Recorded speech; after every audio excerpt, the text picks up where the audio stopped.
Assalamualaikum warahmatullahi wabarakatuh. Innal hamdalillah nahmaduhu wa nasta'inuhu wa nastaghfiruh wa na'udzu billahi min shururi anfusina wa sayyiati a'malina. May yahdihillahu fala mudilla lahu wa may yudlil fala hadiya lahu. Ashhadu an la ilaha illallah wahdahu la syarika lahu wa ashhadu anna Muhammadan abduhu wa rasuluhu la nabiyya ba'dah. Kaifa halukum jami'an? Baik, insyaallah nuwasil dirasatana. Kita akan lanjutkan pelajaran kita materi yaitu tentang adab dan akhlak penuntut ilmu. Terakhir pekan sebelumnya, pekan yang telah berlalu ya, kita baru sampai pembahasannya di adab yang keempat, yaitu bersungguh-sungguh dalam menuntut ilmu dan rindu untuk mendapatkannya. Ya.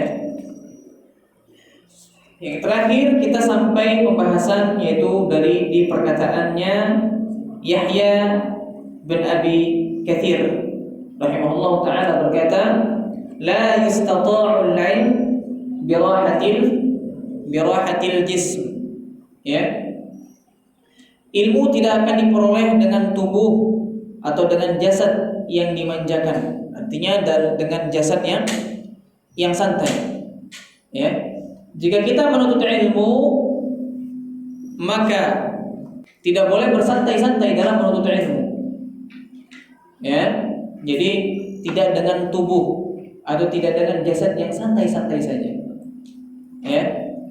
Rasulullah sallallahu alaihi wasallam bersabda, "Innamal ilmu bitta'allumi wal hilmu bittahallumi.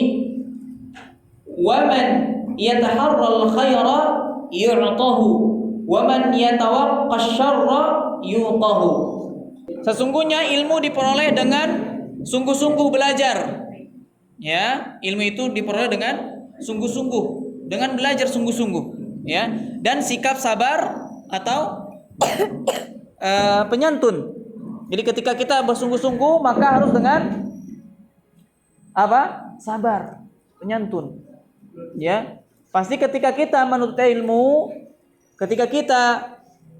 ilmu Allah Subhanahu wa taala butuh kesabaran ketika menuntutnya. Ya, tidak banyak ya sebagian dari kita ya itu merasa kesulitan di dalam menuntut ilmu. Ini harus dibarengi dengan bersabar, ya. Barang siapa yang berusaha keras mencari kebaikan, maka ia akan memperoleh kebaikan, gitu ya. Jadi barang siapa yang menjaga dirinya dari kejelekan atau kejahatan, maka ia akan dilindungi Allah Subhanahu wa taala dari kejelekan tersebut, ya. Juga Rasulullah sallallahu alaihi wasallam bersabda, manhumani la yashba'ani. Manhumun fil ilmi la yashba'u minhu. Wa manhumun fid dunya la yashba'u minha. Ya, dua orang yang rakus yang tidak pernah kenyang, yaitu yang pertama orang yang rakus terhadap ilmu dan tidak pernah kenyang dengannya. Yang kedua, orang yang rakus terhadap dunia dan tidak pernah kenyang dengannya. Ya, ini tidak bisa sama sekali kita pungkiri. Jadi seorang yang rakus itu ada dua. Rakus terhadap ilmu dan rakus terhadap dunia. Ya, tinggal kita mau milih yang mana. Ya, akankah kita menjadi orang yang rakus dengan ilmu? Ya, ilmu agama kita tuntut. Ya, ketika sudah menuntutnya merasa kurang, dituntut lagi, dicari lagi, terus dicari. Ya, atau kita menjadi orang yang kedua, yaitu orang yang rakus dengan dunia, sementara dia melupakan akhiratnya. Ya, ini adalah lanjutan dari adab yang keempat, yaitu bersungguh-sungguh dalam menuntut ilmu dan rindu untuk mendapatkannya. Kemudian adab yang kelima adalah memulai dengan mempelajari kitabullah, yaitu Al-Quranul Karim. Ketika seorang penuntut ilmu hendak memulai perjalanan menuntut ilmunya, hendaklah terlebih dahulu memulai dengan apa? Menghafalkan Al-Quran. Ya, ini juga salah satunya yang diajarkan oleh para generasi terdahulu, yaitu mulai menghafalkan Al-Qur'an. Bahkan para ulama sekarang menjadi ulama-ulama besar, mereka hafal Al-Qur'an. Al-Imam Asy-Syafi'i contohnya. Ya, beliau hafal Al-Qur'an tidak? Beliau hafal Al-Qur'an. Ya, sejak kecil. Ya. Usia berapa tahun Imam Syafi'i hafal Al-Qur'an? Hah? 10 apa berapa? Hah? 7 apa 10? 7 tahun. Ya. Itulah. Jadi seorang penuntut ilmu hendaklah mengetahui bahwa menuntut ilmu memiliki beberapa tahapan yang harus dilalui. Ia harus memulai dari yang paling penting kemudian yang penting. Ya, jadi kita sebagai penuntut ilmu harus memprioritaskan yang paling penting. Ada memang ilmu-ilmu yang penting, tapi di atas ilmu yang penting ada yang paling penting lagi. Ya. Sebagaimana misalnya amalan-amalan itu ada yang utama, ada yang fadil, tapi ternyata ada yang lebih afdol lagi gitu. Ada yang lebih afdol, yang lebih utama lagi. Jadi ada yang penting, ada yang lebih penting. Ada yang utama, ada yang lebih utama. Seperti itu, ya. Kita sebagai penuntut ilmu harus bisa menempatkan hal tersebut. Ya, kerjakan dulu yang lebih penting daripada yang penting. Kerjakan dulu yang lebih utama daripada yang utama. Gitu, ya. Karena para ulama kita tidak pernah melewati dan menyimpang dari tahapan menuntut ilmu, karena tahapan dalam menuntut ilmu adalah jalan selamat untuk memperoleh ilmu, ya. Bertahap dalam menuntut ilmu ini berdasarkan dari firman Allah Subhanahu wa taala, wa Qur'anan faraqnahu litaqra'ahu 'alan nasi 'ala mukthin wa nazzalnahu tanzila. Dan Al-Quran kami turunkan berangsur-angsur agar engkau Muhammad membacakannya kepada manusia perlahan-lahan, dan kami menurunkannya secara bertahap. Al-Quran saja yang diturunkan kepada Nabi Muhammad sallallahu alaihi wasallam melalui perantara malaikat Jibril diturunkan apakah sekaligus? Tidak. Ya, bahkan diturunkannya berangsur-angsur. Dimulai dari surah yang pertama kali diturunkan ketika Nabi sallallahu alaihi wasallam di Gua Hira. Ya, itu 5 ayat pertama di surah Al-Alaq. Ya. Iqra bismi rabbikal ladzi khalaq. Khalaqal insana min 'alaq. Iqra wa rabbukal akram alladzi 'allama bil qalam. 'Allamal insana ma lam ya'lam. 5 ayat inilah yang Allah Subhanahu wa taala menurunkan, ya, melalui perantara malaikat Jibril kepada Rasulullah sallallahu alaihi wasallam ketika di Gua Hira. Ini wahyu yang pertama kali diturunkan. Ya. Juga ada surah juga wahyu yang pertama kali diturunkan juga, tapi konteksnya berbeda. Rasulullah Al-A'laq diturunkan oleh Allah Subhanahu wa taala untuk mengangkat Nabi Muhammad sebagai seorang nabi. Ya. Jelang setelah diturunkannya wahyu ini, maka ada jaraknya, fatrahnya tuh, ya, sehingga orang-orang Quraisy menyangka Nabi Muhammad SAW ditinggalkan oleh Rabbnya. Barulah Rasulullah SAW menurunkan surah Al-Muddathir, ya ayyuhal muddathir qum fa'anzir wa rabbaka fakabbir wa thiyabaka fatahhir war rujza fahjur. Diturunkan surah Al-Muddathir juga sebagaimana ini juga oleh para ulama disebutkan surah yang pertama kali diturunkan, cuman konteksnya berbeda. Ya, jadi para ulama mendudukkan kedua surah ini, diambil keputusan bahwasanya Allah Subhanahu wa taala menurunkan surah Al-Alaq ini untuk mengangkat Nabi Muhammad sebagai seorang nabi. Sedangkan surah Al-Muddathir, ya, untuk mengangkat Nabi Muhammad sebagai seorang rasul. Jadi seperti itu. Ya. Al-Quran saja diturunkan secara bertahap, berangsur-angsur dari malaikat Jibril Nabi Muhammad. Kemudian Nabi Muhammad SAW menyampaikan kepada para sahabat, itu berangsur-angsur. Agar supaya apa? Agar supaya, ya, Nabi Muhammad SAW bisa juga berangsur-angsur mengajarkan kepada para sahabat. Ya, karena dihafalkan. Dihafalkan. Begitulah Al-Quran diturunkan dari lisan Nabi Sallallahu Alaihi wasallam kepada para sahabat. Ya, makanya tidak heran ya para sahabat itu lebih taat. Para sahabat itu adalah orang-orang yang lebih taat daripada kita. Ya, ketika Rasulullah Shallallahu Alaihi Wasallam menyampaikan A, maka tidak ada perkataan di kalangan para sahabat memilih yang B. Ya, jadi sami'na wa ata'na, bukan sami'na wa asayna. Ya. Di dalam firman Allah Subhanahu wa taala berfirman, wa qala alladziina kafaru laula nuzila 'alaihi al-Qur'anu jumlatan wahidah kadzalika linuthabbita bihi fuadaka wa rattalnahu tartila. Ya. Dan orang-orang kafir berkata, mengapa Al-Qur'an itu tidak diturunkan kepadanya sekaligus? Ini adalah pertanyaan yang tidak butuh jawaban. Ya. Demikianlah agar kami memperteguh hati siapa? Nabi Muhammad sallallahu alaihi wasallam dengannya, dan kami membacakannya secara tartil, berangsur-angsur, pelan-pelan dan benar. Ya. Jadi ketika kita membaca Al-Qur'an, maka disyariatkan juga untuk tartil bacaannya. Tartil di sini mencakup bacaan at-tahqiq, wat-tadwir, wal hadr. Itu dimaksud dengan tartil. Sebagaimana dikatakan oleh Ali bin Abi Thalib radhiyallahu anhu juga ketika menafsirkan apa? Warattilil Qur'ana tartila. Ini surah Al-Muzammil. Ya. Maka ditafsirkan oleh Ali bin Abi Thalib radhiyallahu anhu apa? Tartil di situ maksudnya apa? Tajwidul huruf wa ma'rifatul wuquf. Ya, mentajwidkan huruf-hurufnya. Maksud mentajwidkan huruf-hurufnya di sini adalah membaca huruf-huruf tersebut sesuai dengan tempat keluar huruf tersebut. Ya, baik yang berkenaan dengan tempat keluar huruf tersebut atau sifat huruf tersebut. Ya. Tajwidul huruf wa ma'rifatul wuquf, dan mengetahui tempat pemberhentian membaca. Bagaimana dia membaca Al-Qur'an, memulainya seperti apa, berhentinya seperti apa. Ya, namanya waqaf dan ibtidai seperti apa. Itu harus diperhatikan juga ketika kita membaca Al-Qur'an.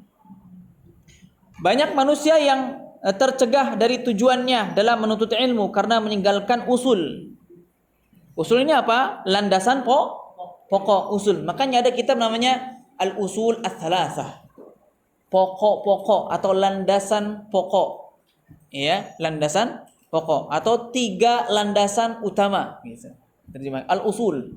Ada usul fi tafsir. Ini pokok-pokok ketika kita ingin mempelajari ilmu tafsir, ini usulnya, dasarnya, pokoknya. Itu yang harus kita pertama kali pelajari. Ya, itu yang pertama harus kita pelajari. Yang dimaksud usul di sini adalah apa? Al-Qur'anul Karim. Itu kitabullah. Ya. Jadi seorang penuntut ilmu hendaklah memprioritaskan dirinya untuk menghafalkan Al-Qur'an. Kemudian hadis-hadis Nabi sallallahu alaihi wasallam. Demikianlah yang dinasihatkan oleh para ulama salaf kepada orang yang hendak menimba ilmu dari mereka. Makanya ketika kita belajar Al-Qur'an, untuk penyimbangnya apa? Kita pelajari apa? Hadis Nabi sallallahu alaihi wasallam. Karena hadis itu sebagai penjelasan dari Al-Qur'an. Jadi Al-Qur'an ini dijelaskan oleh hadis Nabi sallallahu alaihi wasallam.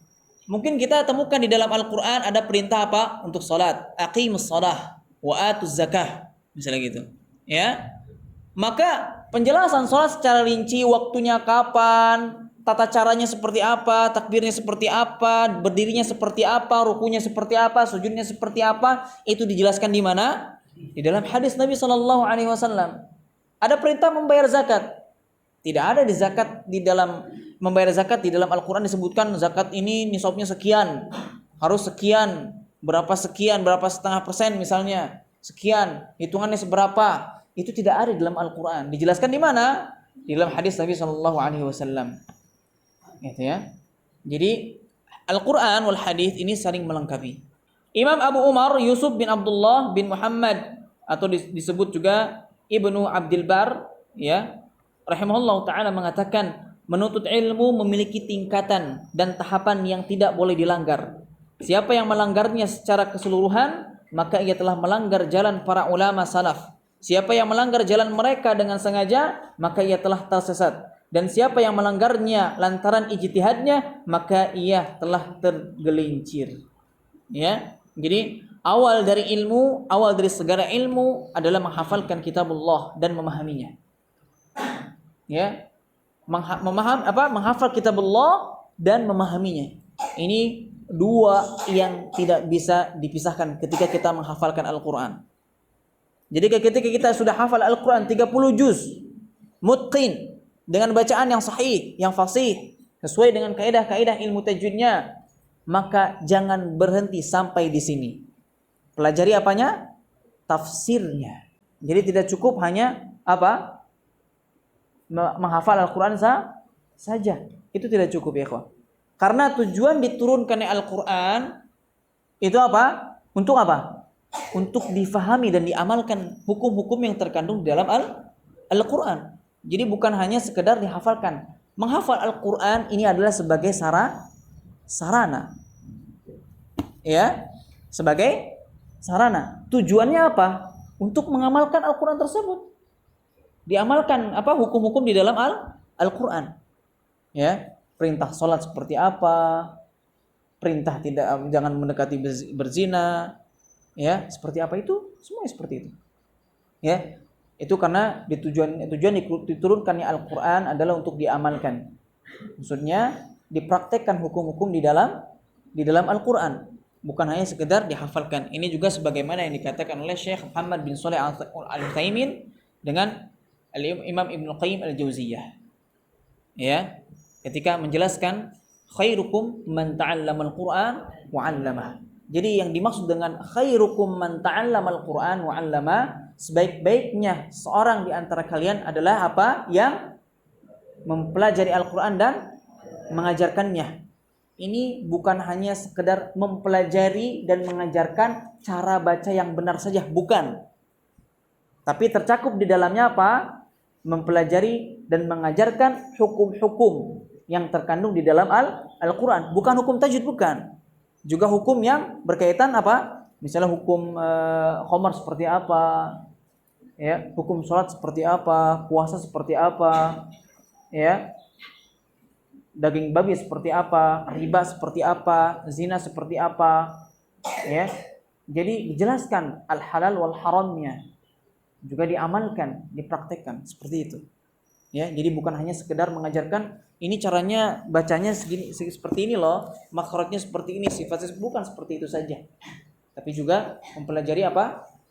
Hukum-hukum ya syariat Islam yang ada di dalam Al-Qur'an. Seperti itu. Jadi banyak manusia ya yang memang luput dari ini. Jadi dikiranya ketika sudah membaca Al-Qur'an dengan baik dan benar sudah cukup gitu. Tidak meneruskan ke tahap yang selanjutnya. Ke tahap yang lebih penting lagi. Yaitu apa? Memahami Al-Quran itu sendiri. Menerapkan hukum-hukum di dalam itu. Menghafalkan Al-Quran penting. Yang lebih pentingnya apa?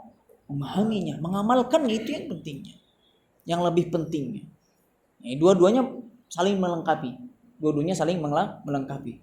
Ya, tidak cukup hanya dihafalkan saja, difahami juga. Tidak cukup hanya difahami juga, dihafalkan semampu kita.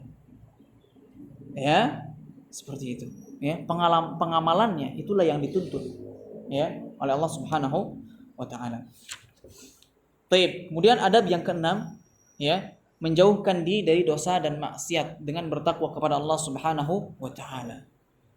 Ini penuntut ilmu itu harus seperti itu.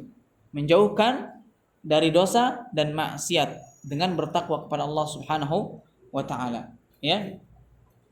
Hal ini merupakan sarana yang paling besar dalam memperoleh ilmu sebagaimana Allah Subhanahu wa taala berfirman, "Wattaqullah wa yu'allimukumullah wallahu bikulli syai'in alim." Dan bertakwalah kepada Allah, Allah memberikan pengajaran kepadamu dan Allah Maha mengetahui segala sesuatu. Juga firman Allah Subhanahu wa taala, "Ya ayyuhalladzina amanu tattaqullaha yaj'al lakum furqana wa yukaffir 'ankum sayyi'atikum wa yaghfir lakum wallahu dzul fadlil 'azim." Wahai orang-orang yang beriman, jika kamu bertakwa kepada Allah, niscaya Dia akan memberikan al-furqan. Apa al-furqan? Membeda. Dia bisa membedakan antara yang hak dan yang batil, ya. Dan menghapuskan segala kesalahanmu dan mengampuni dosa-dosamu. Allah Subhanahu wa taala memiliki karunia yang besar. Ya. Jadi al-furqan tadi, yang dimaksud al-furqan tadi adalah apa? Membedakan ya antara hak dan yang batil, ya. Jadi ayat ini menjelaskan bahwa orang-orang yang bertakwa kepada Allah, maka Allah akan memberikannya ilmu, ya, dengan ia dapat membedakan antara hak dan yang batil. Oleh karena itu Ibnu Mas'ud radhiyallahu anhu mengatakan, sungguh aku mengetahui bahwa seseorang lupa terhadap ilmu yang pernah diketahuinya dengan sebab dosa yang dia lakukannya. Makanya kita dituntut untuk mengintrospeksi diri kita. Introspeksi diri kita. Ya, kenapa kok Anda menghafalkan Al-Qur'an? Kenapa Anda belajar ilmu agama lupa terus? Bisa jadi karena perbuatan dosa dan maksiat yang kita kerjakan. Ya, yang kita kerjakan. Juga Al-Imam Ibnu Qayyim Al-Jauziyah rahimahullah taala menjelaskan dalam kitabnya Ad-Da wad Dawa bahwa seseorang tidak mendapatkan ilmu disebabkan dosa dan maksiat yang dilakukannya. Jadi seseorang terhalang dari ilmu yang bermanfaat disebabkan banyak melakukan dosa dan maksiat. Ya, ini kita sebagai penuntut ilmu maka jauhilah perbuatan maksiat dan dosa tersebut. Ya. Juga apa yang dikatakan oleh Al-Imam Ibnu Qayyim juga rahimahullah taala, ya. Ini selaras dengan apa yang disabdakan oleh Rasulullah sallallahu alaihi wasallam, "Innal 'abda la yatakallamu bil kalimati ma tabayyanu ma fiha yahwi biha fin nari ab'ada ma bainal masyriqi wal maghribi." Sesungguhnya seorang hamba mengucapkan kata-kata yang tidak diklarifikasikannya, maka akan menjerumuskannya ke dalam neraka lebih jauh daripada apa yang ada di antara langit, antara timur dan barat. Ya. Jadi wahai penuntut ilmu, jauhilah dosa dan maksiat, karena keduanya dapat menjadikan penghalang ilmu, ya, keberkahannya dan manfaatnya. Ya, jadi antum bisa tahu sekarang penyebab ilmu kita hilang, penyebab ilmu kita tidak bermanfaat, penyebab ilmu kita tidak berkah, itu disebabkan dosa dan maksiat.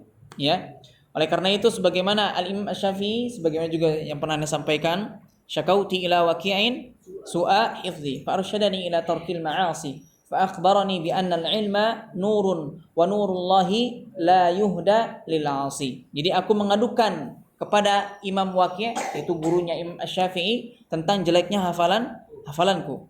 Kemudian ia membimbingku, memberitahukanku agar aku meninggalkan maksiat. Ya. Kemudian ia mengabarkan, yaitu Imam Waqi' mengabarkan kepadaku bahwa ilmu Allah adalah cahaya, dan cahaya Allah tidak diberikan kepada pelaku maksiat. Pelaku maksiat. Kemudian juga Al-Imam Malik bin Anas rahimahullahu taala. Siapa Imam Malik bin Anas? Gurunya Imam Asy-Syafi'i. Ya, memberikan nasihat kepada Imam Asy-Syafi'i, sungguhnya aku melihat bahwa Allah Subhanahu wa taala memberikan cahaya kepada hatimu, maka janganlah engkau padamkan cahaya itu dengan kegelapan maksiat. Ya. Juga ada perkataan Al-Imam Ibnu Mubarak, "Ra'aitu adh-dhunub tumitul qulub wa qad yurithu adh-dhulla idmanuha wa tarku adh-dhunubi hayatul qulub wa khairul li nafsika isyanuha." Ya. "Wa hal afsada ad-dina illa al-muluk wa ahbaru su'in wa ruhbanuha." Ya. Sungguh aku melihat dosa-dosa terlihat mematikan hati, dan terus melakukan dosa akan mewariskan kehinaan. Meninggalkan dosa adalah kehidupan bagi hati, dan sangat baik bagi dirimu untuk meninggalkannya. Tidak ada yang merusak agama melainkan raja-raja, ya, ulama yaitu ulama yang jelek, ya, dan para ahli ibadah yang tidak berilmu. Ya, jadi luar biasa sekali dampaknya dosa dan maksiat kepada para penuntut ilmu. Maka hilang keberkahannya, manfaatnya, faidahnya, bahkan dia, ya, akan dilaknat oleh Allah Subhanahu wa taala. Itu hati-hati sekali ya, sebagai para penuntut ilmu maka harus ingat ini. Ya, jauhi dosa dan maksiat. Karena itu semuanya akan menghalangi antum ya untuk mendapatkan ilmu yang bermanfaat. Kemudian yang ketujuh, insyaallah 5 menit lagi, 5-10 menit lagi selesai. Baik, memanfaatkan usia muda dalam menuntut ilmu. Ini penting sekali. Jadi jangan antum inginnya sekarang tuh apa?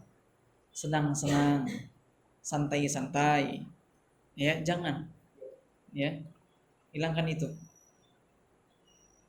Lebih baik antum sekarang bersusah payah, banting tulang dan banting setir dan lain sebagainya, ketimbang nanti antum ketika sudah dewasa, lebih dewasa maksudnya. Mungkin antum jadi mahasiswa nanti, atau mungkin antum sebagai kepala rumah tangga. Itu nanti akan terasa. Ya, mungkin sekarang antum belum bisa merasakan dampak tersebut, tapi lambat laun ya, ketika antum usianya semakin berkurang, bukan mungkin bertambah kan? Usia itu semakin berkurang. Ya, bukan bertambah. Ya, memang kelihatannya itu bertambah, tapi pada akhirnya itu adalah hakikatnya berkurang. Ya, berkurang usia kita di dunia ini. Ya. Baik. Hendaklah seorang penuntut ilmu menggunakan waktu mudanya untuk menuntut ilmu. Jangan sampai ia tertipu dengan panjang angan-angan dan kata-kata ba'din, nanti. Karena setiap waktu yang berlalu dari umurnya tidak akan ada gantinya. Ya, waktu itu enggak akan bisa tergantikan. Makanya ada pepatah mengatakan apa? Al-waqtu kas-sayf, fa in lam taqta'hu qata'aka. Ya, waktu itu seperti pedang. Kalau antum enggak memotong duluan, maka antum yang akan dipotong. Maka dimanfaatkan duluan waktunya sebelum antum dipotong sama waktu tersebut, digerus sama waktu tadi. Karena waktu yang berharga tersebut tidak akan berulang. Tidak dapat diulangi lagi. Sayang. Ya. Pasti nanti antum ketika nanti tua akan memikirkan masa-masa muda. Ana dulu kenapa ana enggak seperti ini? Gitu. Ya, sekarang antum enggak akan bisa seperti itu kan, karena belum mengalaminya. Ya. Karena menuntut ilmu ketika sudah dewasa itu berbeda rasanya. Ya. Antum sekarang mungkin usianya di antara berapa tahun sih? 17 tahun kan? Paling tua berapa tahun nih? Yang udah kelas 12 berapa? Hah? 18, 19. Ada yang 20. Musa 20. Ya. Ya, ada yang mungkin 20 lah. Minimal 20 mungkin ya. Baik, insyaallah kita lanjut di pertemuan yang akan datang. Kurang lebihnya mohon maaf kesalahan-kesalahan yang datang dari lisan ana sendiri dan syaitan. Juga apabila ada kebenaran itu datangnya semata-mata dari Allah Subhanahu wa taala. Subhanakallahumma wa bihamdika asyhadu an la ilaha illa anta astaghfiruka wa atubu ilaik.